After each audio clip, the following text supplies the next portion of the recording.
Hello, my name is Marcus and welcome to this video episode of Tabletop Reviews. Today I'm looking at Donald Duck board game. This is one that's not a Kickstarter. Finally, I've done a lot of Kickstarters so far. I think all of my episodes have been Kickstarters, but not this time. This is a game I found right at the beginning of my board game interests. Right around the start of the pandemic, actually, yeah. And it was just for sale alongside two or three other games that I wanted. I can't remember. 2 or 3 other games that I wanted. And it was like, throw this in. I mean, it's Donald Duck. I don't know how well you can actually see my figures here, but I have got Mickey, Donald, and Daisy over here. And Donald was the first one I got. I just got the other ones because I can. So I really like Donald Duck. Obviously, I really wanted this one. Now, before we get too much into it, let's head to the table, see how it's set up and how it's played. Okay, here we are at the table, ready to set up the game. Let's set it up for 4 players this time. Let's do that. So, start off by assembling the puzzle that is provided in it. This becomes Duckburg and your playing area.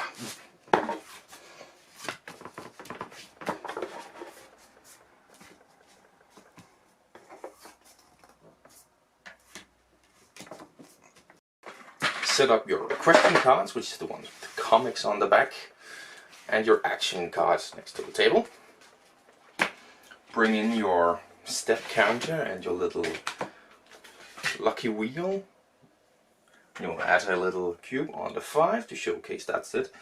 And then each player decides on a character to use and picks up that character's both the figure, the standee thing, and its little tokens. And each player will also be receiving the root card of the character that they have chosen, on which you will see your starting destination and whichever destinations you need to visit before going to the money bin. And then you of course place all of your characters the correct places. And there you are now set up and ready to start the game and your little journey around Duckburg. Oh, I almost forgot the most important thing. A player will be receiving this, the lucky dime. It's kind of randomly distributed. You're actually supposed to have enough of these for every player, so it's kind of a secret who gets it. But I can't find them. I think I've lost them. I think I lost them a long time ago. So one person just kind of receives that one. Yeah. Terrible. Anyways, now you're ready. Now you're ready to play and to move around the board, of course.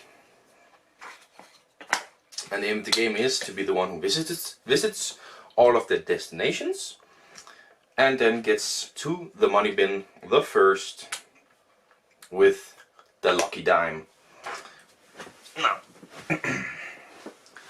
the way you do that is every turn you have 5 steps marked by this little circle here, and you can spend the steps differently. You spend 1 step by taking a step. Quite simply just moving in any direction that you want from one circle to another circle on the board. You can get asked a question which will cost you 2 steps. If you answer correctly, you'll get an action card, which can give you something good, or it can give you something bad. You can spin the lucky wheel, which has 4 different outcomes. 2 of them are 0, 1 of them are 3 extra steps, and 1 of them is 6 extra steps. That will cost you 2 steps, but of course can give you a reward. Or you can snatch up the lucky dime from the player who has it by using 1 step. And using this method, going around Duckburg, answering questions, snatching up the lucky dime and delivering it at the money bin, you will win. 1 person will be the winner. Now, as I said, you need to visit all of your destinations, and when you've visited a destination, you can place one of your tokens with the character on it to showcase that you have indeed visited that place. And yeah, that's it. That's the game. nice and simple, set back up and talk about my thoughts on it. And there we are. That is how you play it. That is how you set it up. That is how you play it. Now let's talk about forwards. Now first of all, I'm only having the lid here because the insert in it, it's a little bit of like a plastic insert, is so freaking terrible. The pieces don't go properly together. It's kind of shit, and it flies all over the place. So therefore I just have the lid to show you the game, but I can't hold up the game like that. I would have to hold it like this. But before we talk about the components, let's talk about the gameplay. The gameplay is fine, I think. I mean, it manages to not just be lucky, because this was so easy to just be roll the dice, move around, some places make you do something. This is not. This is it actually manages to give you some choices of what to do, and it's all in your control. The only thing about those choices, like there's obviously 4 things you can do each turn, but it's really only one of them that you would want to do. Yeah. I mean, quickly talking about those. Move. Just fucking move all the way. If you have the lucky dime, just go. Run as fast as you can. If you don't have the lucky dime, go as fast as you can up on the side of the one of the lucky dime, steal the lucky dime, keep on gunning it. I mean, it's interesting with the quiz aspect, but the quiz aspect it doesn't give enough, right? It's the thing of you can draw up a question, it can be super easy, you know it right away, or it's be like, yeah, pass, and you've wasted your moves. Spinning the wheel thing again, 6 extra moves, awesome. Run. 3 extra, still okay. 0 extra, I've just wasted my turn. And there's a 50% chance in that when you waste your turn. And then there's of course stealing the lucky dime, which is good when you're in a position. Like in one game we had, one of the few games, my stepdad, he was going around and he all of a sudden was on the side of the one at the lucky dime. It's like, well, I'm gonna steal lucky dime. I'm gonna spend my last 2 moves to go to the money bin and have 1. And just like that. And really no one quizzed except for me, and I think my mom maybe did it a little bit. But no one really quizzed because it didn't really give anything. Spinning the lucky wheel. None of us were gamblers enough. So basically it's good to have the choices. They just needed to mean something more. Need to be more meaning of them. So yeah. But I think it's a simple gameplay, very simple. You have 5 moves, do one of these things. But it's still something somewhat interesting. But it's still, again, this thing with a little interesting is still a caveat at the fact that choices doesn't make a lot of sense. But I do think it's kind of interesting to see someone spin the wheel and be like, what it's gonna land on. Ooh. It's exciting. And it's gambling, it's exciting. Of course, the interesting of the quiz, again, like, it's interesting to sit there and like, oh, it's a tough question, or oh, I know the answer to that one, does he? So that's a little bit interesting, but again, it's kind of just, you're gonna move around. That's why it's easy to win. Just move your 5 times each turn, steal the lucky dime, get in the money bin. It's very easy to win. Yeah. But I think one thing I want to mention, the characters obviously are the exact same, except their route is different. And I think their routes are very well balanced. Like the places they have to go, even in the quick round, where they don't hit everything, is kind of balanced. You can easily go around it in the almost exact same pace, depending on, again, which direction you choose to move, because every time you have to go out of location to another location, there's at least 3 options. So depending on how you choose to go, they're very, like, it's the equal amount. It could have been very easy to be like, you know, Donald Duck has a further route, therefore he's at a disadvantage. But no, he's a little bit further at the start to his next destination, but someone else has a finishing destination that's far or something. So it's kind of balanced in that way. I like that. It didn't have to be super balanced like that, but it's good. So I think that's enough about gameplay. It's yeah, it has some really good sides, but it's had one obvious choice that just brings it down. The components, well, first of all, you have the massive stack of question cards, and of course the action cards. They're okay at best. I think I can say that they're okay. Kind of thin. I wouldn't dare shuffle them too much.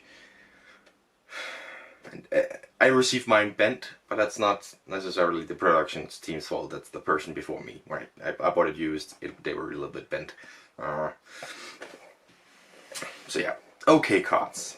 Then you have the cardboard standees of the characters and cardboard tokens of the characters and of the coins.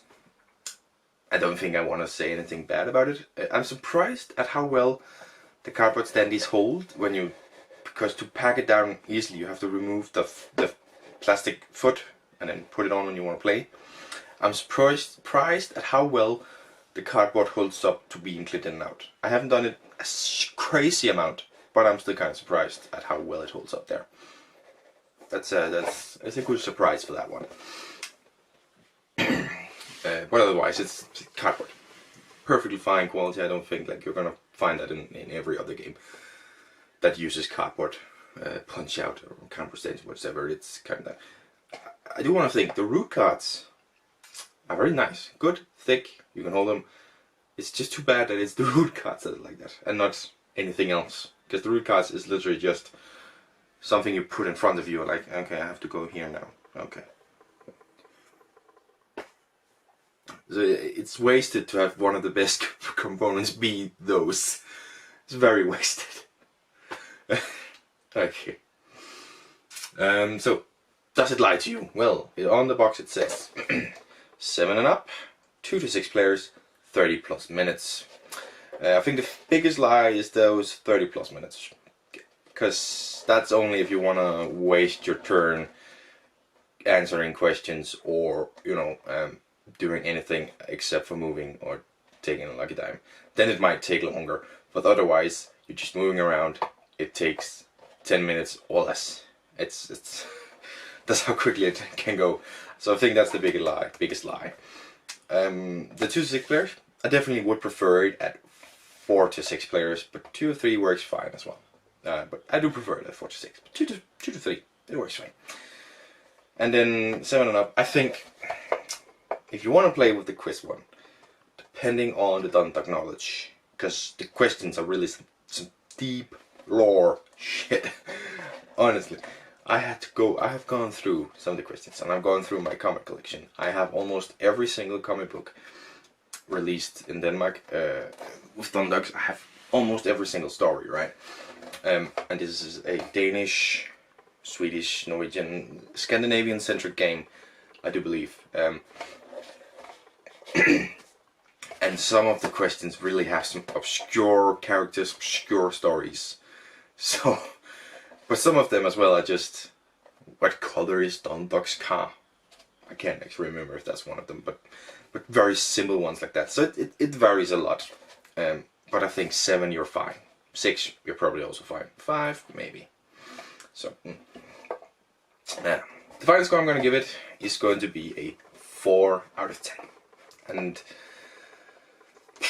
And it's mostly because of the lost potential. Like, it's so surprising to have such a game like this one coming from Tactic.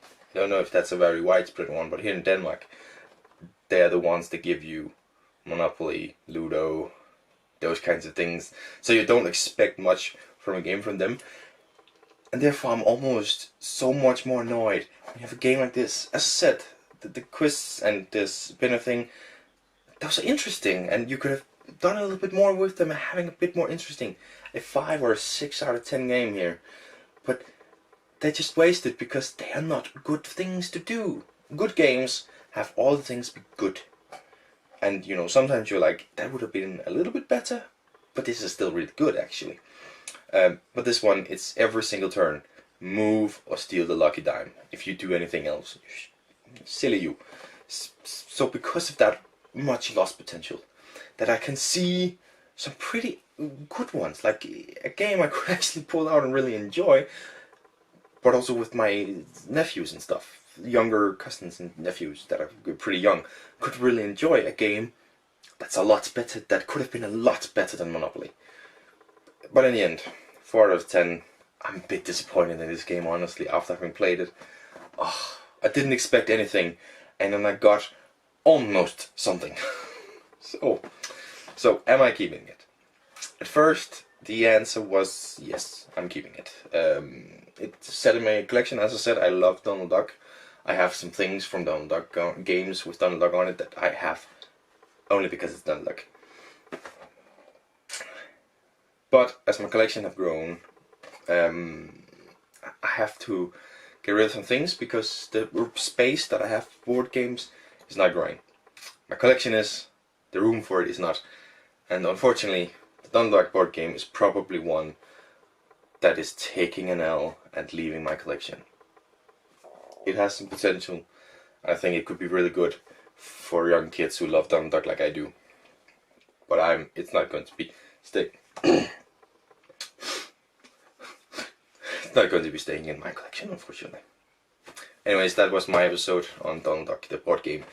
This time it's not a Kickstarter, and this time it's not overly positive. Changing up the pace a little bit here, and not being so incredibly enthusiastic. I'm just gonna end the episode here. Thank you very much for watching. Hope to see you in the next one. Goodbye!